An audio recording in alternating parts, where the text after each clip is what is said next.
أعوذ بالله من الشيطان الرجيم بسم الله الرحمن الرحيم الحمد لله رب العالمين وصلى الله على سيدنا محمد وآله الطاهرين.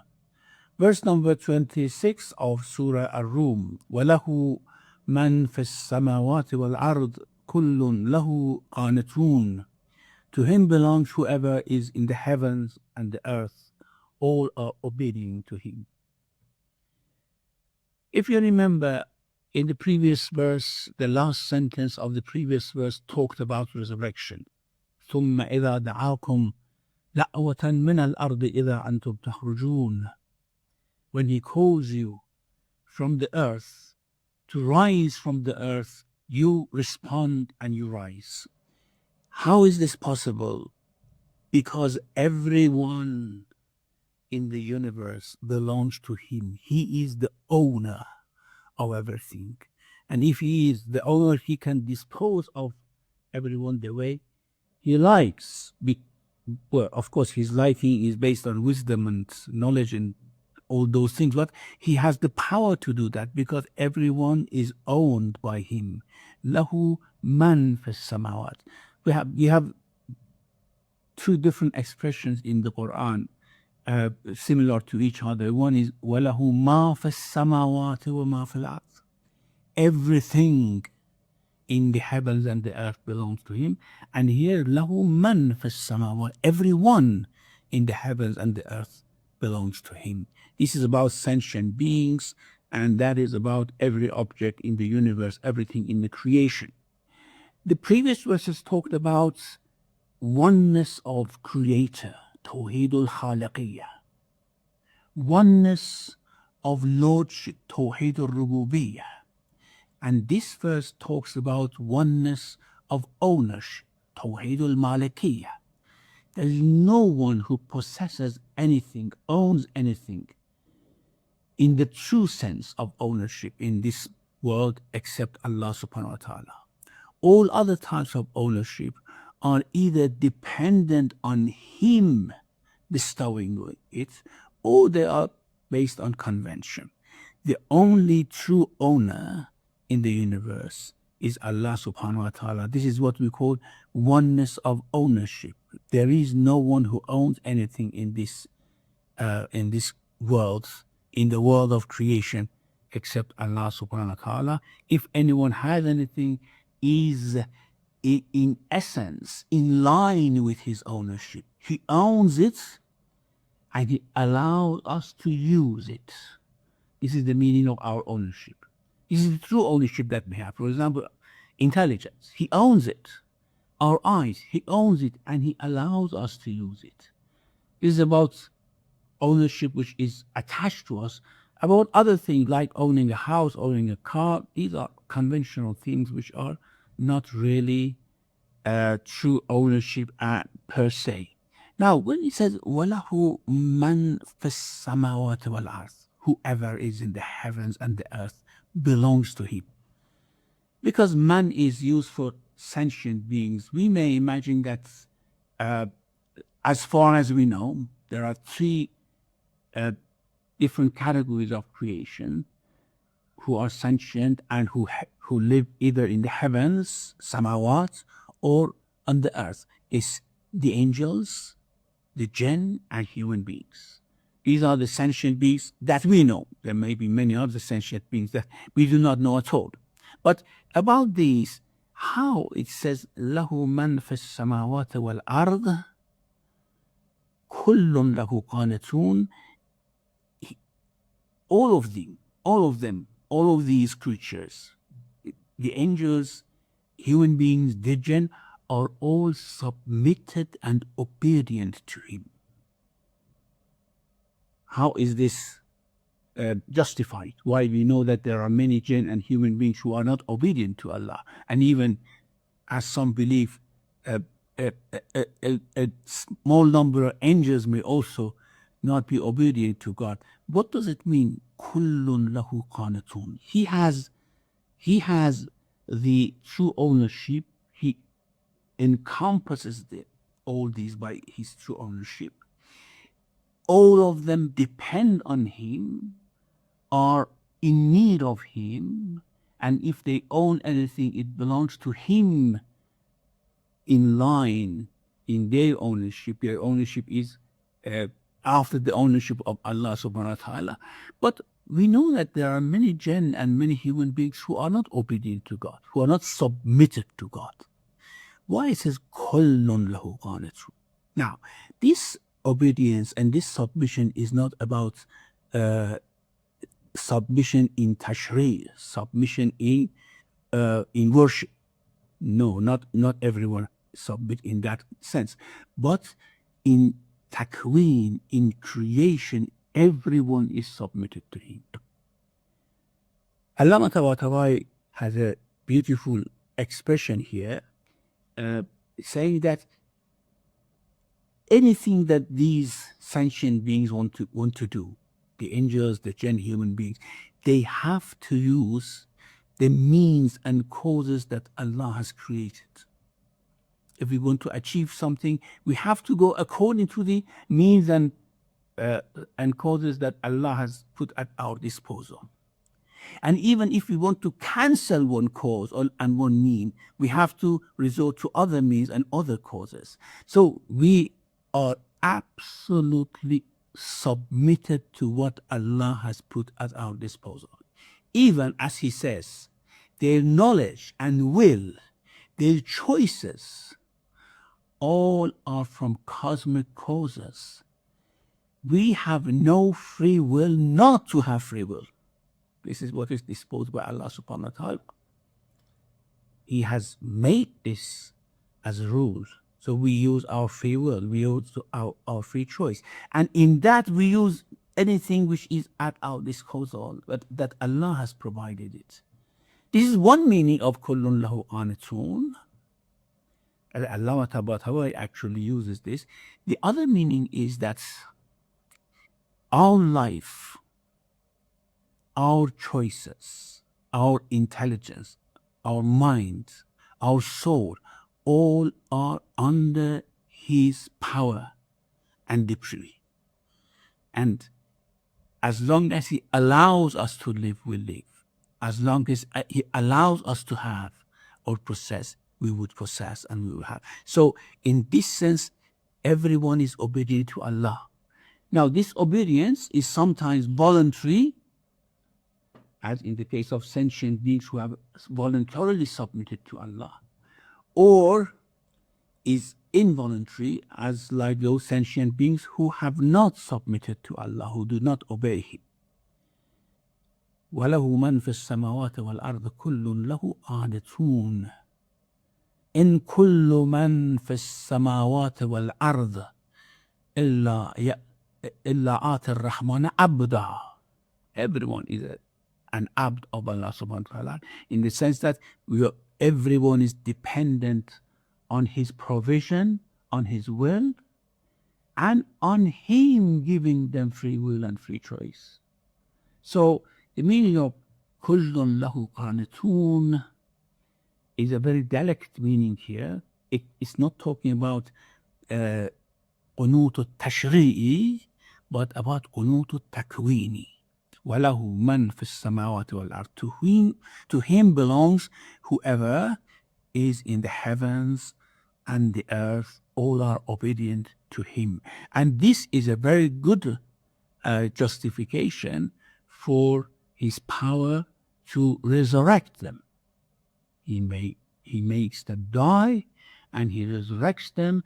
And in this process of coming to life, dying, coming to life again, going into to all those processes which comes after this life, everyone is submitted to him. No one can oppose him or can deviate from this path of life and death and life.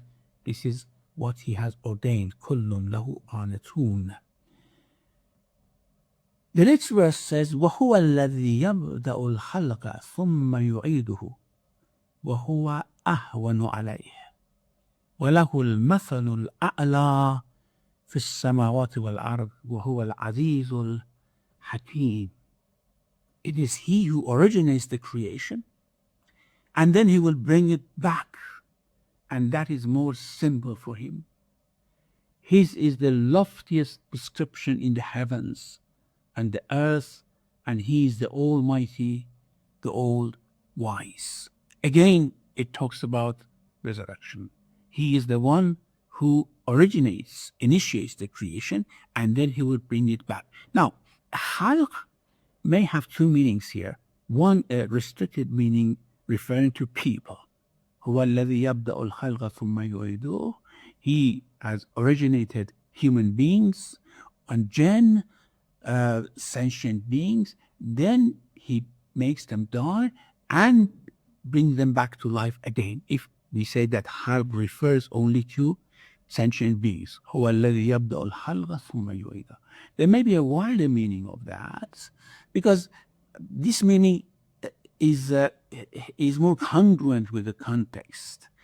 He begins the creation and then makes them die, destroys them, and then brings them back to life, about the resurrection.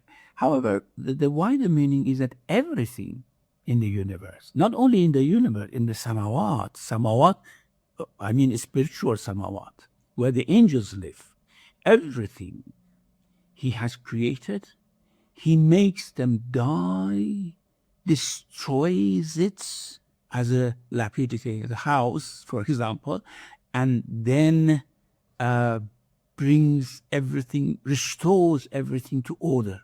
Disorder he destroys, and a new order he puts in place for the hereafter, for Darul Akhirah. يبدأ الخلق ثم يعيده, and this yu'id means destroys and then brings it back. Now, this destruction may be only about human beings, or it may be about everything. هو الذي يبدأ الخلق ثم يعيده.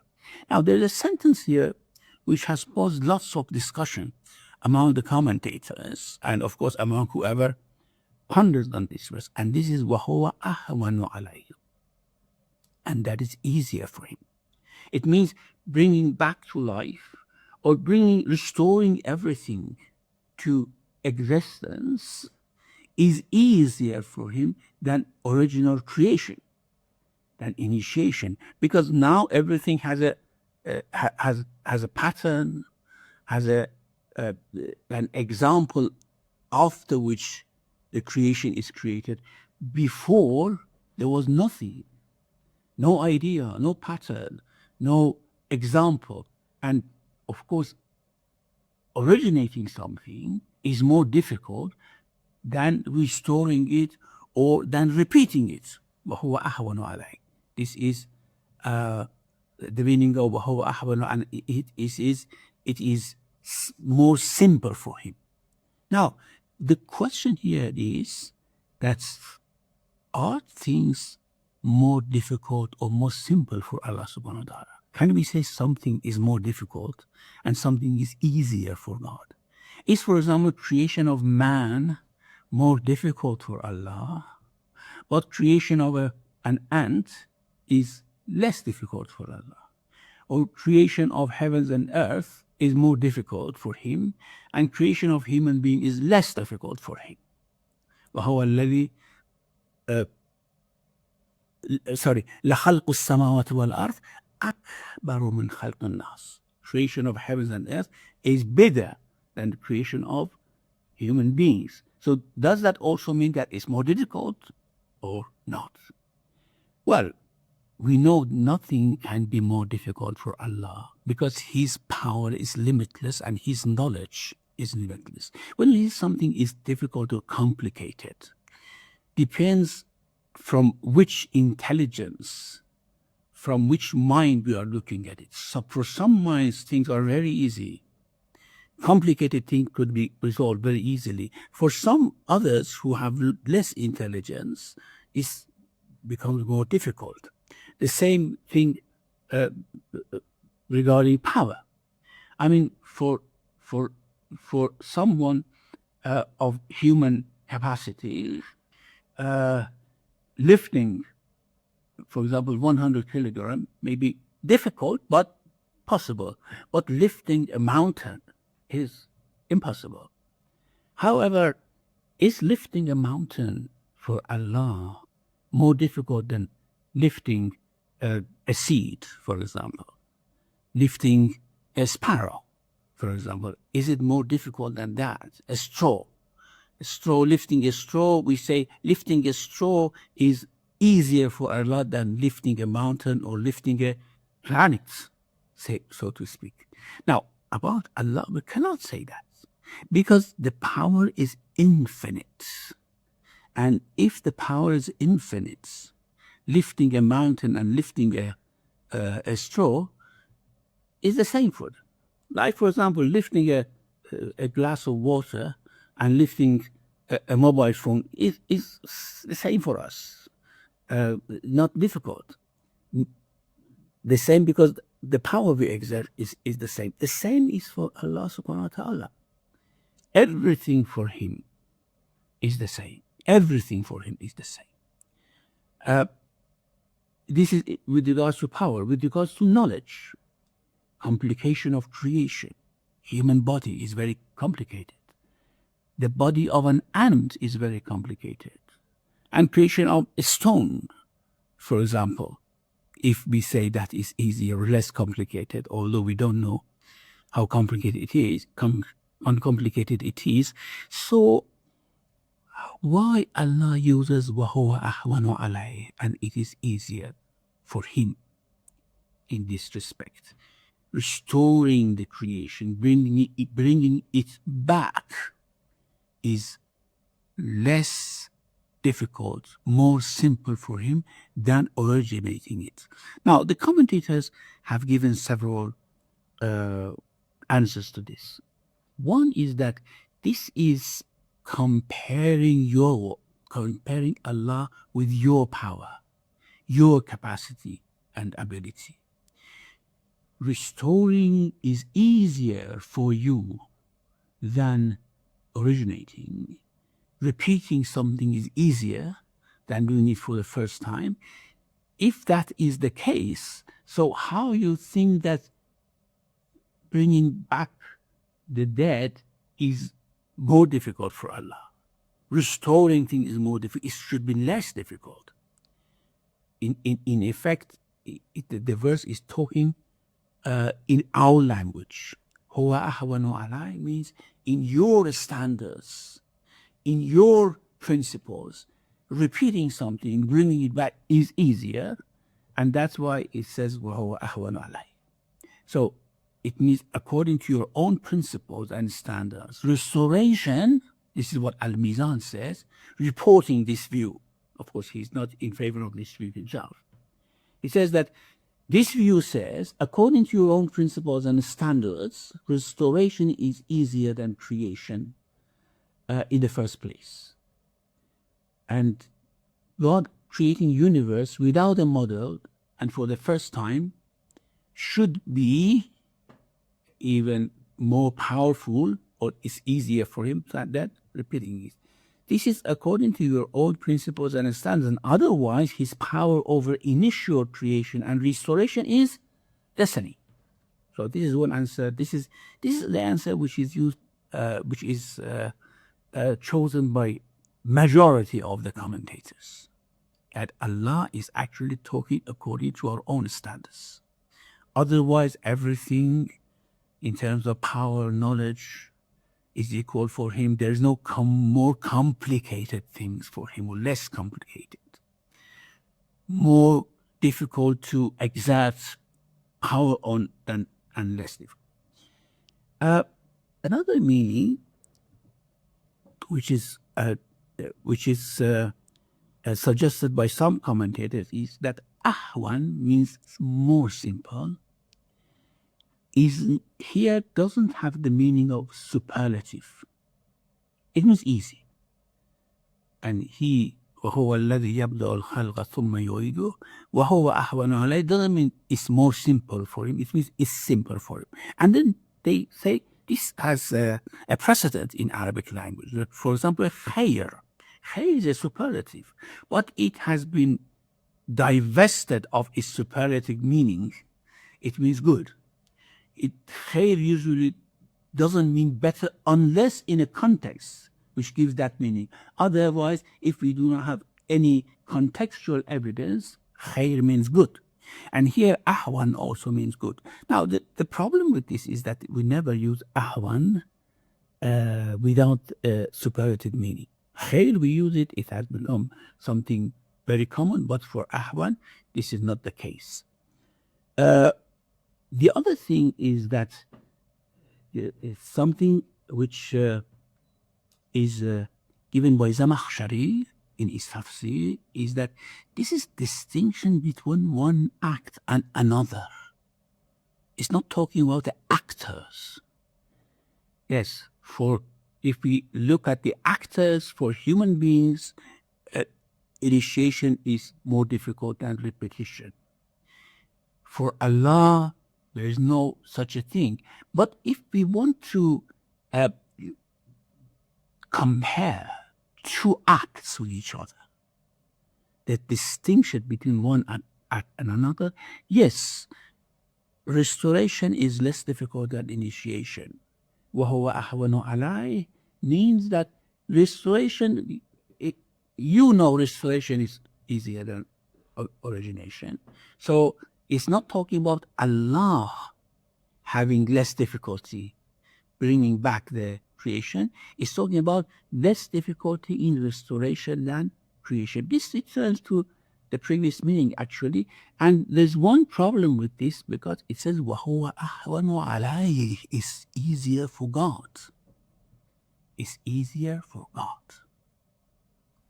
Now, what Allama Tabatabai actually has criticized all these opinions, say that they do not conform with the context, with the sentence structure, or anything like that. So what he says is that actually the next sentence in the verse tells us why it is easier. Why? It's easier in the sense that, again, it returns to the idea that there is no complication and no difficulty in Allah's acts, but with a different approach. It says, what the verse says after that, يَبْدَأُ الْخَلْقَ ثُمَّ يُعِيدُهُ وَهُوَ أَحْوَنُ عَلَيْهِ, it says, وَلَهُ الْمَثَلُ الْأَعْلَى فِي السَّمَاوَاتِ وَالْأَرْضِ. To him belongs the best description. His is the loftiest description in the heavens and the earth. And he says, what does that mean? Mathal means description. Mathal means example, means description, many other. But when we use it for Allah subhanahu wa ta'ala, mathalul a'la means the loftiest of all descriptions. And then he explains this in this way. He says that when we talk about different qualities, like life, like power, like knowledge, like ownership, like generosity, greatness, grandeur, when we talk about all these, when we bring this to the level of the creation, they are all limited. No matter how lofty a person is, a creation is like Jibreel, for example. We talk about the greatness of Jibreel, but it's also limited. The power, the knowledge, the kingdom, so to speak, the ownership that he has is limited. But for Allah, is any quality you imagine is Allah. Is to the highest level, it means is infinite. Is infinite. Lahul mathalul a'la. And if that is the case, then the limitations that creation have regarding to different needs does not exist for Allah subhanahu wa ta'ala. Why he says وَهُوَ أَحْوَنُ عَلَيْهِ? Because he has mathalul a'la. Because everything is easy for him.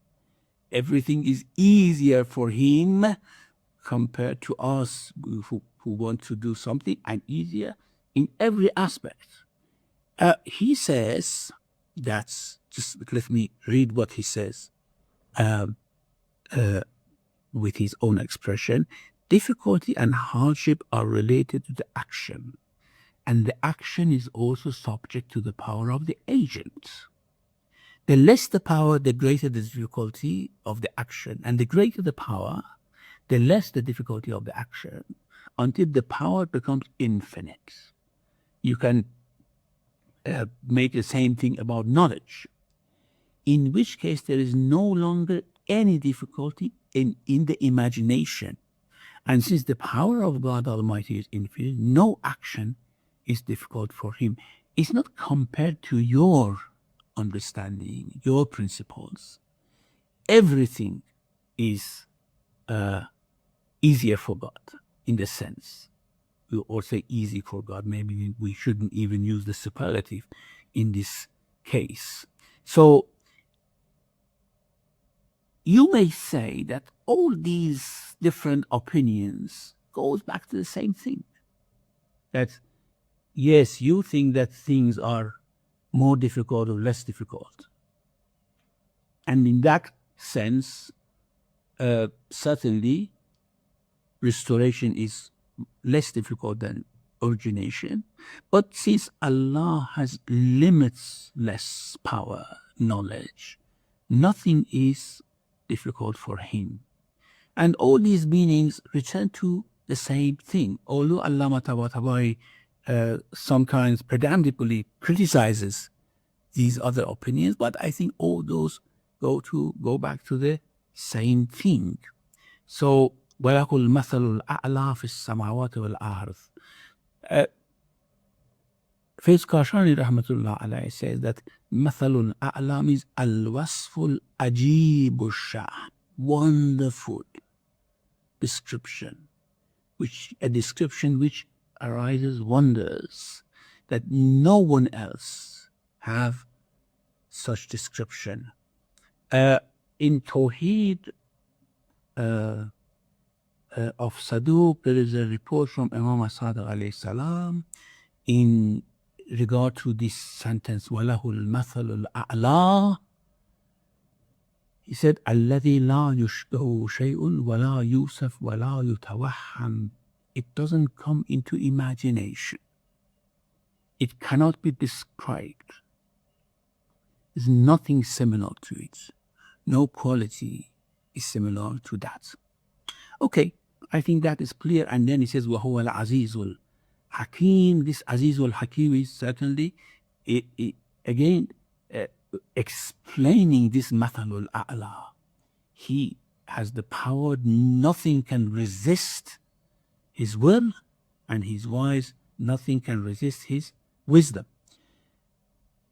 We have something in our narrations and some ziyarats about A'immat describing them as Al-Mathalul A'la. For example, in Ziyaratul Jama, Assalamu ala A'immatil Huda wa Masabih al-Tuja wa A'lam al-Tuqa wa Dhawi al-Nuha wa Ula al-Hija wa Kahf al-Wara wa Warathat al-Anbiya wal Mathalul A'la wa Da'watul Husna. You are Mathalul A'la. Or in a khutbah of Imam al-Raza alayhi salam, he said, نحن كلمة التقوى وسبيل الهدى والمثل الأعلى. And the best example, or having loftiest descriptions. Now, is this the same as the description that we use for Allah subhanahu wa ta'ala as Mathalul A'la? No, certainly not. This is a description about their virtues, which is the highest virtues. Any good description that a human being may be subject to, any good quality that a human being may have, they have the highest of it. You don't say limitless, but they have the highest of that. So we can say that they are the best example. Here, Mathal may be better translated as example than as description, although it could be applied as well. أنتم المثل الأعلى. Yeah, or there's another hadith from Imam Ar-Raza alayhi salam, أن النبي صلى الله عليه وآله قال لعلي عليه السلام وأنت المثل الأعلى. You are مثل الأعلى. It means you are the best example drawn for human beings. Or every quality that Allah has endowed in human beings, every potential that Allah has endowed in human beings has been perfected in you to its fullest sense. And in that way they can become guides for other human beings. So they are mathalul a'la in that sense. Inshallah, Allah guides us to follow their example in until the end of our lives. ربنا لا تزغ قلوبنا بعد إذ هديتنا وهب لنا من لدنك رحمة إنك أنت الوهاب وصلى الله على محمد وآله الطاهرين.